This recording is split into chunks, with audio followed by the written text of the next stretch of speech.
السلام علیکم ګرانو هیوادوالو، خدای دې وکړو چې ټول روغ جوړ او خوشحاله اوسئ. امید لرم چې ژوند به مو ښه روان وي. یو نوی درس ته ښه راغلاست.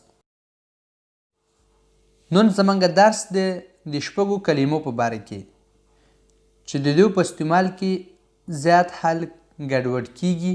یو په ځای بل استعمالوي، بل په ځای بل استعمالوي. لومړی perdre, rater, perdre, rater. دویم passer, réussir, passer, réussir.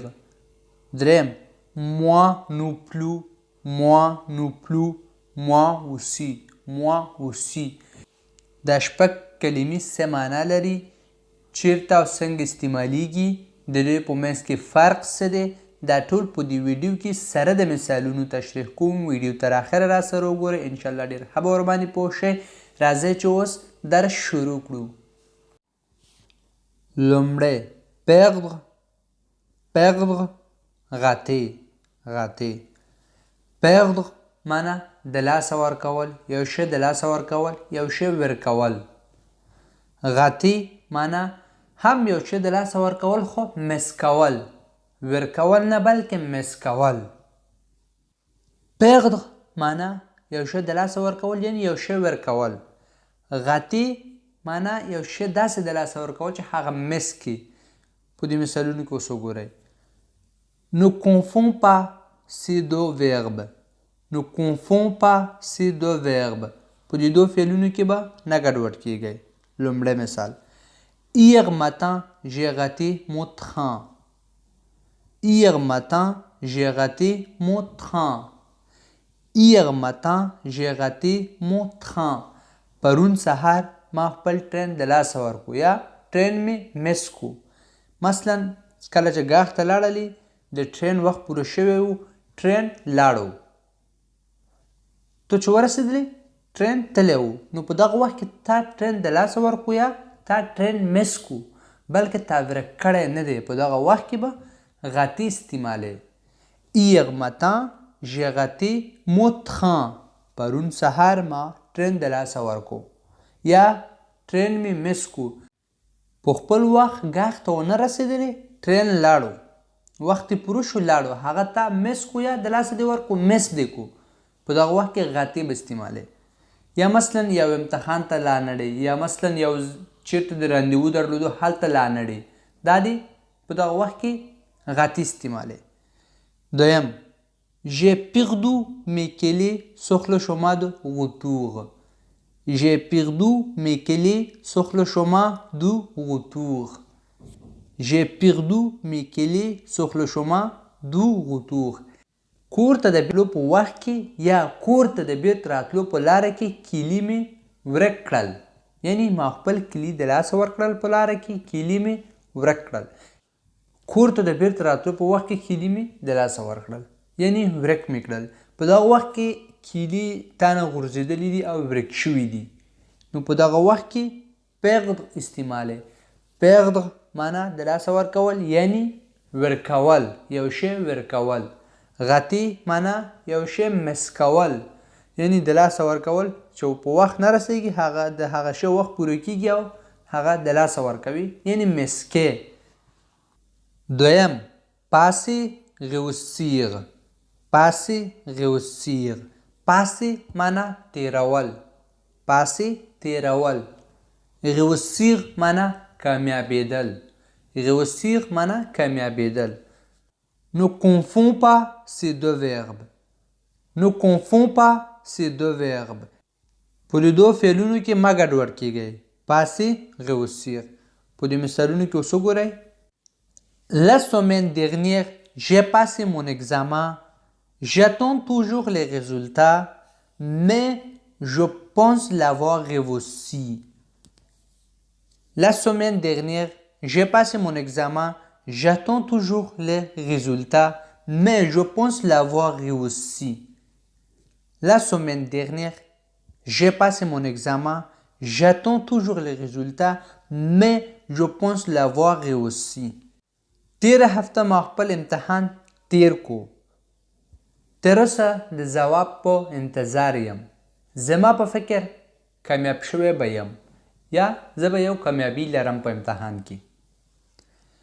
La semaine dernière تیره هفته j'ai passé mon examen ما خپل امتحان تیر کو. په دغه وخت کې دی امتحان تیر کړی دی. پاسې تیر کړی دی خو معلوم نه دی چې دا کامیاب دی او که ناکام دی. پاسې یوازې وایي تیرولو ته، یعنی یو شی مثلا امتحان دی، امتحان دی تیر شو یا تیروي نو معلوم نه دی چې ته کامیابیږي که ناکام کیږي. یوازې دا امتحان دی چې تیریږي. په دغه وخت کې دې لپاره موږ پاس استعمالولی شو. کله چې ته کامیابیږي نو په هغه وخت کې غوصیغ استعمالیږي. یعنی j'ai passé mon examen ما خپل امتحان تیر کو. j'attends toujours les résultats زه تر اوسه ځواب په انتظار یم. مګر je pense l'avoir réussi یعنی زه فکر کوم چې یو کامیابي به ولرم، یعنی زه به کامیاب یم. réussir معنی کامیابیدل، passé معنی تیرول. دریم moi non plus moi aussi. moi non plus moi aussi. moi non plus moi aussi. دا دواړه کلمې یو معنی لري. زه هم، زه هم. دواړو کلمو معنی یو دی، زه هم، خو لیکن استعمال فرق کوي. لومړی avec une phrase négative. avec une phrase négative یعنی یو منفي جملې سره. avec une phrase négative یو منفي جملې سره چې دی کله چې جمله منفي وي، خبره منفي وي، نو په دغه وخت کې moi non plus استعمالو. je n'aime pas du tout cette musique. je n'aime pas du tout cette musique. زه دغه موزیک بالکل نه خوښوم یا زما دغه موزیک بالکل نه خوښیږي. نو دویم کس ورته وایي moi non plus. moi non plus یعنی زما هم نه خوښیږي. کله چې جمله منفي وي نو هغه وخت کې moi non plus استعمالو. یعنی یو کس یو منفي کار کوي، وایي دغه موزیک مې نه خوښیږي. دویم کس وایي وواله زما هم نه خوښیږي. نو په دغه وخت کې به moi aussi به نه استعمالی، moi non plus به استعمالی، ځکه چې جمله منفي ده. یا مثلا یو کس وایي چې زه ډوډۍ نه خورم، je ne mange pas. دویم کس وایي moi non plus یعنی زه هم نه خورم. کله چې جمله منفي وي نو moi non plus استعمالو. او دویم avec une phrase affirmative. avec une phrase affirmative یعنی یو مثبت جملې سره. کله چې یو جمله مثبت وي نو په هغه وخت کې moi aussi استعمالو.